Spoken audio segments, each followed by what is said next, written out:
안녕하세요. 노인의 지혜입니다. 살면서 모든 것을 끌어안고 떠나지 못하신 경우가 있지 않으신가요? 오늘은 우리 인생의 귀중한 시간, 노년기에 꼭 내려놓아야 할 5가지 짐에 대해 이야기 나눠보려 합니다. 나이가 들면 평생 끌어안고 살았던 것들이 결국 짐이 됩니다. 돈을 모으고 자식을 키우고 인간관계를 유지하느라 그렇게 애썼는데 나이 들고 나면 남는 건 허무함 뿐일 때가 많습니다. 몸은 무겁고 마음은 더 무거워집니다. 더 큰 문제는 이 무거운 짐을 버릴 생각조차 하지 않는다는 것입니다. 심리학자들은 이것을 심리적 관성이라고 부릅니다.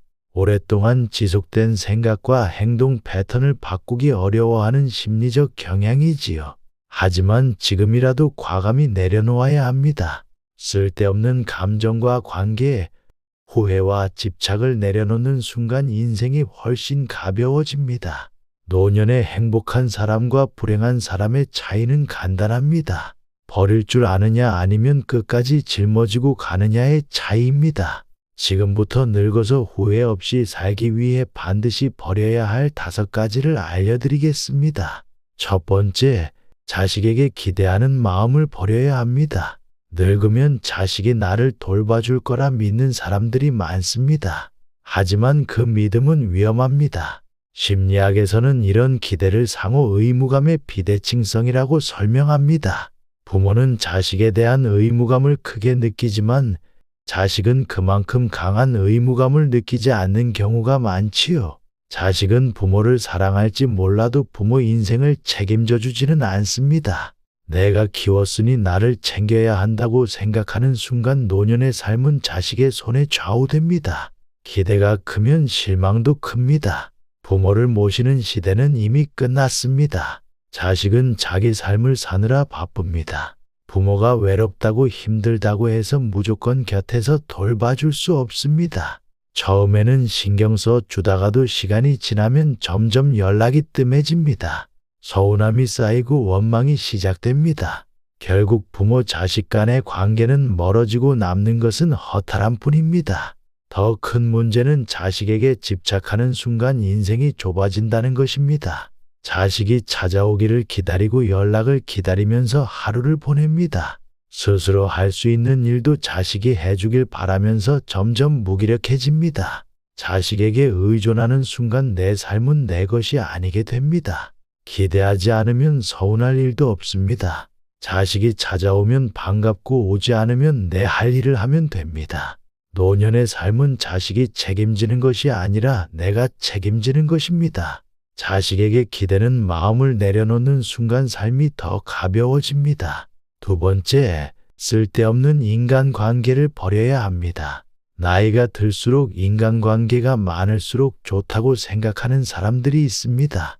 하지만 그 관계가 정말 필요한가요? 심리학자들은 사회적 선택 이론을 통해 노년기에는 의미 있는 관계에 집중하는 것이 행복에 더 중요하다고 설명합니다. 오래된 인연이라고 무조건 붙잡고 있어야 하는 것은 아닙니다. 나를 지치게 하는 사람들, 불편한 관계들을 유지하는 것은 오히려 노년을 더 힘들게 만들 뿐입니다. 만날 때마다 기운이 빠지는 사람이 있습니다. 불평불만만 늘어놓고 듣기 싫은 말만 하고 나를 깎아내리는 사람, 이런 사람들과의 관계를 유지하는 것이 과연 무슨 의미가 있습니까? 나이가 들수록 남은 시간이 더 소중합니다.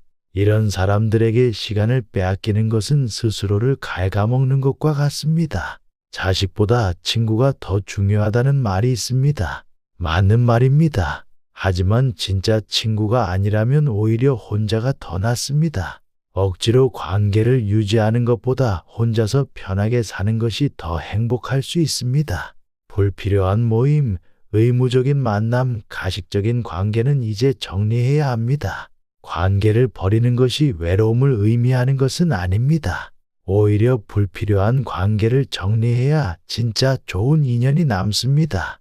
스트레스를 주는 사람, 나를 힘들게 하는 사람을 끊어내면 내 주변에는 오롯이 나를 아껴주는 사람들만 남게 됩니다. 그리고 나에게 필요한 사람들과 새로운 인연을 만들 기회가 생깁니다. 세 번째, 젊은 시절의 생활 습관을 버려야 합니다. 나이가 들어도 젊을 때처럼 살아야 한다고 착각하는 사람들이 있습니다. 하지만 그 습관이 지금도 괜찮을까요? 심리학자들은 이것을 자기 개념의 지속성 오류라고 부릅니다. 육체적 능력이 변했음에도 자신을 여전히 젊었을 때와 동일하게 인식하는 경향이지요. 젊었을 때는 몸이 버텼지만 이제는 아닙니다. 40대, 50대 때 하던 생활 그대로 유지하다가 어느 순간 몸이 무너지는 걸 느끼게 됩니다. 늦게 자고 아무거나 먹고 몸을 혹사시키는 습관은 이제 버려야 합니다. 젊었을 때는 밤을 새도 견딜 수 있었고 기름진 음식도 잘 소화했습니다. 하지만 이제는 다릅니다. 잠을 제대로 못 자면 하루 종일 피곤하고 기름진 음식 한 끼에 속이 더부룩하고 몸이 무거워지는 것을 느끼게 됩니다. 돈 쓰는 습관도 바뀌어야 합니다. 젊었을 때처럼 무작정 쓰다 보면 노년에 쓸 돈이 없어집니다. 쇼핑 중독, 필요 없는 물건 사들이기, 과한 지출 습관을 바꾸지 않으면 결국 노년에 돈 걱정하며 살아야 합니다. 젊을 때처럼 살아야 한다는 착각이 노년을 망칩니다. 이제는 내 몸의 변화를 인정하고 그에 맞는 생활 습관을 만들어야 합니다. 네 번째, 과거의 후회와 미련을 버려야 합니다. 나이가 들면 자연스럽게 과거를 돌아보게 됩니다. 하지만 문제는 그 과거에 갇혀버리는 것입니다. 심리학에서는 이것을 되새김 루미네이션이라고 합니다. 과거의 사건이나 결정을 끊임없이 반복해서 생각하며 부정적 감정에 빠지는 상태지요. 그때 이렇게 했어야 했는데 내가 왜 그 선택을 했을까, 이런 후회가 머릿속을 떠나지 않습니다. 결국 하루 종일 과거의 실수를 곱씹고 잃어버린 기회를 아쉬워하며 시간을 흘려보내게 됩니다. 하지만 후회한다고 달라지는 것은 아무것도 없습니다. 후회는 독입니다. 한번 빠지면 끝이 없습니다. 과거에 집착하는 사람들의 공통점이 있습니다. 지금을 즐기지 못하고 미래를 기대하지 않는다는 것입니다. 하루 종일 예전 이야기만 반복하며 같은 후회를 되새기면서 결국 아무것도 하지 않은 채 나이 들어갑니다. 이제 후회는 그만해야 합니다. 이미 지나간 시간은 되돌릴 수 없습니다. 지금 이 순간을 즐기지 못하면 미래에도 또 후회할 것입니다. 다섯 번째, 돈을 함부로 쓰는 습관을 버려야 합니다. 노년에 가장 무서운 것이 무엇인지 아십니까? 바로 돈이 없는 것입니다. 심리학자들은 노년기의 경제적 안정감이 정신 건강에 미치는 영향이 매우 크다고 이야기합니다. 경제적 불안은 우울증과 불안장애의 주요 원인이 되기도 하지요. 늙으면 자식도 친구도 건강도 중요하지만 돈이 없으면 모든 것이 무너집니다. 하지만 많은 사람들이 젊었을 때처럼 돈을 쓰다가 결국 노년에 가서 후회합니다. 젊을 때는 돈이 없으면 다시 벌면 됩니다. 하지만 나이가 들면 더 이상 돈을 벌 기회가 많지 않습니다. 가장 위험한 것은 자식에게 돈을 퍼주는 습관입니다. 내가 부모인데 자식이 힘들면 도와줘야지 하지만 그렇게 도와주다 보면 결국 내 노후 자금이 사라집니다. 노후 자금은 자식에게 주는 돈이 아닙니다. 내 삶을 지키기 위한 돈입니다.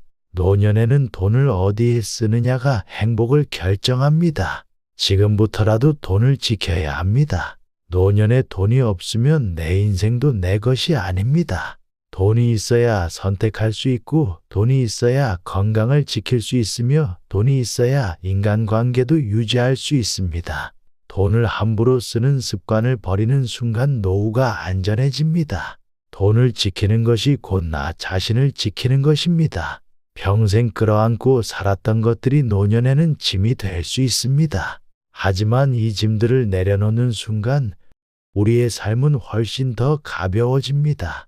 자식에 대한 기대, 불필요한 인간관계, 젊을 때의 생활 습관, 과거의 후회와 미련, 그리고 함부로 돈을 쓰는 습관.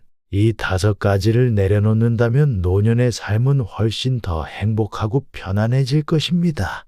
지금부터라도 과감히 버리고 가벼워진 마음으로 남은 인생을 즐겨보시기 바랍니다. 이상으로 노인의 지혜였습니다. 구독과 좋아요, 알림 설정은 언제나 저에게 큰 힘이 됩니다. 오늘도 들어주셔서 감사합니다. 행복하세요.